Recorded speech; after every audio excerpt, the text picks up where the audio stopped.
రెండు ఏనుగులు పోట్లాడుకుంటే మధ్యలో గడ్డి నలిగిపోతూ ఉంటుంది అని అంటారు.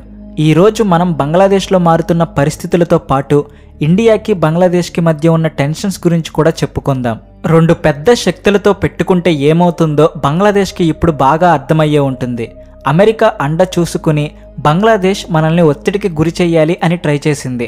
బంగ్లాదేశ్లో ఇప్పుడిప్పుడే అధికారాన్ని చేపట్టిన Muhammad Yunus America president Joe బైడెన్తో కలిసి మన భారతదేశాన్ని చీల్చి చెండాడాలని ట్రై చేశాడు. డర్టీ పాలిటిక్స్ ఉపయోగించి తెలివిగా మనల్ని దెబ్బ కొట్టాలి అని అనుకున్నాడు. కానీ రాజకీయాలలో తలపండిపోయిన మహామహులు ఇక్కడ ఉన్నారు అనే విషయం యూనస్కి తెలిసినట్టు లేదు. అందుకనే బొక్కబోరలా పడ్డాడు. నిజానికి మనం బంగ్లాదేశ్తో ఒక ఒప్పందం చేసుకున్నాం. అదేంటంటే ఆ దేశం నుండి ఎవరైనా క్రిమినల్స్ పారిపోయి మన దేశంలో తలదాచుకుంటే వాళ్లను బంగ్లాదేశ్కి అప్పగించాలి అని ఆ ఒప్పందం. అయితే షేక్ హసీనా ఇండియాకి పారిపోయి వచ్చి ఇన్ని నెలలు అవుతున్నా బంగ్లాదేశ్కి మనం ఆమెను అప్పగించలేదు సరికదా, ఒప్పందాన్ని కూడా మనం పెద్దగా పట్టించుకోలేదు.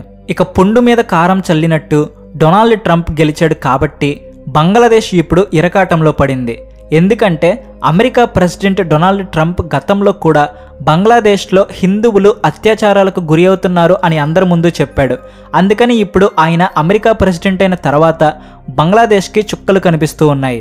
ఇప్పుడు బంగ్లాదేశ్ ముందు ఉన్న మూడవ అతిపెద్ద సమస్య ఏంటంటే షేక్ హసీనా తనను తాను ఇప్పటికీ కూడా బంగ్లా ప్రధానిగానే భావిస్తూ ఉంది.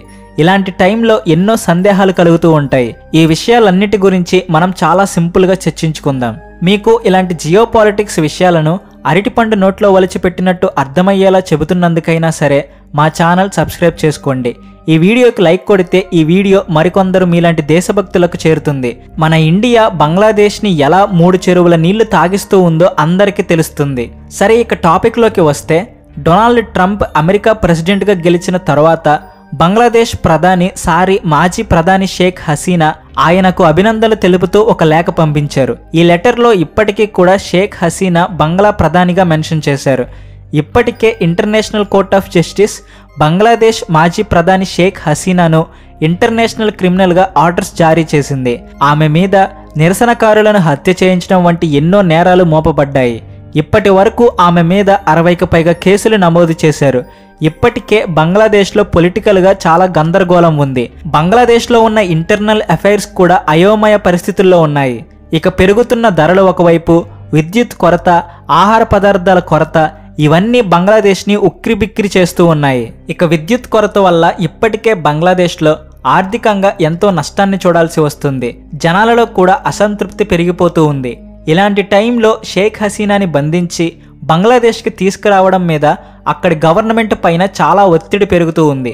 కాబట్టి ఇప్పుడు అక్కడ కొత్తగా ఏర్పడిన గవర్నమెంట్కి ఈ సమస్యలన్నిటిని ఎదుర్కోవడం ఒక గొప్ప ఛాలెంజ్గా మారింది. బంగ్లాదేశ్లో యూనస్ ప్రభుత్వం ఈ సమస్యలన్నిటిని డీల్ చేయడానికి ట్రై చేస్తూ ఇంటర్నేషనల్ కోర్ట్ ఆఫ్ జస్టిస్ని, ఇంటర్పోల్ని ఆశ్రయించింది. ఇండియా మీద ఇంటర్నేషనల్గా ఒత్తిడి తీసుకువచ్చి షేక్ హసీనాను తమకు అప్పగించేలా చెయ్యొచ్చు అని ఆ గవర్నమెంట్ భావించింది. ఇంటర్పోల్లో ఉన్న 196 మంది సభ్యుల మీద బంగ్లాదేశ్ ప్రస్తుత గవర్నమెంట్ ఎన్నో ఆశలు పెట్టుకుంది. ఇండియా మీద ఒత్తిడి కలిగించి తన కాళ్ళ దగ్గరకు తెచ్చుకోవాలి అని కలలు కంటూ ఉంది. కానీ ఇలాంటి విషయాలలో సక్సెస్ సాధించినట్టు హిస్టరీలోనే లేదు. ఇండియా కూడా ఎన్నోసార్లు ఖాళిస్తానీ క్రిమినల్స్ని పట్టుకోవడానికి రెడ్ వారెంట్ జారీ చేసింది. కానీ ఇప్పటి వరకు అమెరికా, కెనడా, బ్రిటన్ వంటి దేశాలు దీని మీద రెస్పాన్స్ అనేది ఇవ్వలేదు. ఇలాంటి టైంలో మరి బంగ్లాదేశ్ మన మీద రెడ్ వారెంట్ జారీ చేసినంత మాత్రాన మనం షేక్ హసీనాని అప్పగించాలని ఎక్కడా రూల్ లేదు. అయితే బంగ్లాదేశ్ ఈ విధంగా చేయడం వల్ల ఇండియాకి, బంగ్లాకి మధ్య ఉన్న సంబంధాలు మరింత చెడిపోయే అవకాశం ఉంది. ఇప్పటికే ఇంటర్నేషనల్గా అందరూ కూడా బంగ్లాదేశ్ పరిస్థితులను గమనిస్తూనే ఉన్నారు. యునైటెడ్ స్టేట్స్తో పాటు యునైటెడ్ కింగ్డమ్ కూడా బంగ్లాదేశ్ పరిస్థితుల మీద ఆందోళన వ్యక్తం చేశారు. శాంతిపూర్వకంగా తమ సమస్యలను పరిష్కరించుకోవాలి అని కూడా రిక్వెస్ట్ చేశారు. ఇక మరోవైపు ఇండియా కూడా పట్టుదలతో ఉంది. అంటే అంతర్జాతీయ ఒత్తిడులకు తల వంగి తమ విధి విధానాలను మార్చుకునే ఛాన్సే లేదు అని ఇండియా తేల్చి చెప్పింది. కాబట్టి బంగ్లాదేశ్ అంతర్జాతీయ సంస్థల మీద ఆధారపడడం కాకుండా ఇంటర్నల్గానే ఈ సమస్యలను పరిష్కరించుకోవాల్సి ఉంటుంది అని ఎక్స్పర్ట్స్ కూడా భావిస్తున్నారు. 2 పిల్లులు పోట్లాడుకుంటే ఒక కోతి వచ్చి రొట్టె ఎత్తుకుపోయినట్టు మన ఇండియా, బంగ్లాదేశ్ మధ్య ఇలాంటి విభేదాలు కలుగుతూ ఉంటే దీనిని చైనా అవకాశంగా తీసుకోవాలి అని ట్రై చేస్తూ ఉంది. ఇప్పటికే చైనా బంగ్లాదేశ్లో తన పాదం మోపింది. ఎలాగైనా సరే బంగ్లాదేశ్ని పూర్తిగా తన కంట్రోల్లోకి తెచ్చుకోవాలి అని చైనా డర్టీ పాలిటిక్స్ ప్లే చేస్తూ ఉంది. ఇదే జరిగితే సౌత్ ఏషియాలో పొలిటికల్ పవర్ బ్యాలెన్స్ కూడా తప్పుతుంది. అదే జరిగితే మన ఇండియా మీద కూడా దీని ఎఫెక్ట్ పడుతుంది.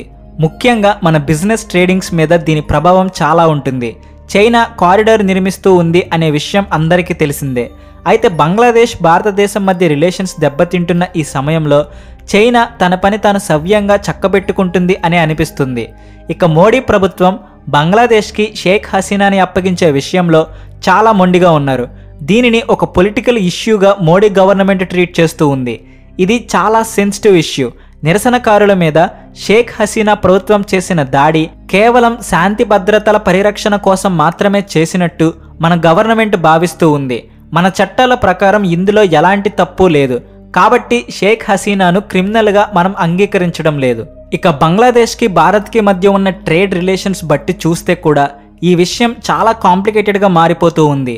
మనం బంగ్లాదేశ్లో $9 బిలియన్ వ్యాపారం ప్రతి ఏటా చేస్తూ ఉన్నాము. ముఖ్యంగా టెక్స్టైల్స్, ఎలక్ట్రిసిటీ, ఆహార పదార్థాలు ఇలాంటివి మన రెండు దేశాల మధ్య ట్రేడ్ అవుతూ ఉంటాయి. బంగ్లాదేశ్ ఆర్థికంగా మన ఇండియా మీదే ఎక్కువ శాతం డిపెండ్ అవుతుంది. ముఖ్యంగా విద్యుత్ ఉత్పత్తి విషయంలో బంగ్లాదేశ్ మన దేశం మీదే ఆధారపడి ఉంది. ఒకవేళ బంగ్లాదేశ్లో ఇలా ఇంటర్నల్ గొడవలు కొనసాగుతూనే ఉంటే దాని ప్రభావం ఆ దేశపు ఆర్థిక వ్యవస్థ మీద కూడా పడుతుంది అని IMF ఒక రిపోర్టు అందించింది. అంతర్జాతీయ ఒత్తిళ్లకు భారతదేశం ఎప్పటికీ తలవంచదు. కానీ ఇప్పుడు ఇతర దేశాలు బంగ్లాదేశ్కి మద్దతు ఇస్తాయా లేదా అనేది ఒక పెద్ద ప్రశ్నగా మారింది. ఇదే సమయంలో చైనా కూడా సౌత్ ఏషియాలో తన పవర్ పెంచుకునేందుకు పగలు రాత్రి పనిచేస్తూనే ఉంది. పాకిస్తాన్ వంటి దేశాలు కూడా ఈ ఇష్యూ మీదే ఫోకస్ పెట్టాయి. బంగ్లాదేశ్కి భారత్కి మధ్య జరుగుతూ ఉన్న గొడవలను అడ్డం పెట్టుకుని లాభం సంపాదించాలి అని ఇలాంటి గుంటనక్క దేశాలు ట్రై చేస్తూనే ఉన్నాయి. మన దేశం రెడ్ కార్నర్ నోటీసులు జారీ చేసినా సరే బ్రిటన్, కెనడా వంటి పెద్ద దేశాలు కూడా మౌనంగానే ఉంటాయి. అదే బంగ్లాదేశ్ విషయంలో మాత్రం ఈ దేశాల ప్రవర్తన మరోలా ఉంటుంది. రానున్న రోజుల్లో ఈ రెండు దేశాలు తీసుకోబోయే నిర్ణయాలు ఆయా దేశాల మీద ఎంతో ప్రభావం చూపించబోతున్నాయి. సౌత్ ఏషియాలో ఉన్న పవర్ పాలిటిక్స్ని కూడా ఇది ఎఫెక్ట్ చేస్తుంది. ఇంటర్నేషనల్ ప్రెషర్కి మన ఇండియా తల వంచుతుందా లేదా మనం నమ్మిన సిద్ధాంతానికే కట్టుబడి ఉంటామా? ఈ విషయాన్ని కాలమే నిర్ణయిస్తుంది. ఈ టాపిక్ మీద మీ అభిప్రాయాన్ని కామెంట్ సెక్షన్లో రాయండి. అలాగే వీడియో నచ్చితే వెంటనే లైక్ చేసి షేర్ చేయండి. అలానే please subscribe to this channel. Video మీకు నచ్చితే వెంటనే లైక్ చేసి షేర్ చేయండి. అలానే please do subscribe. Thanks for watching.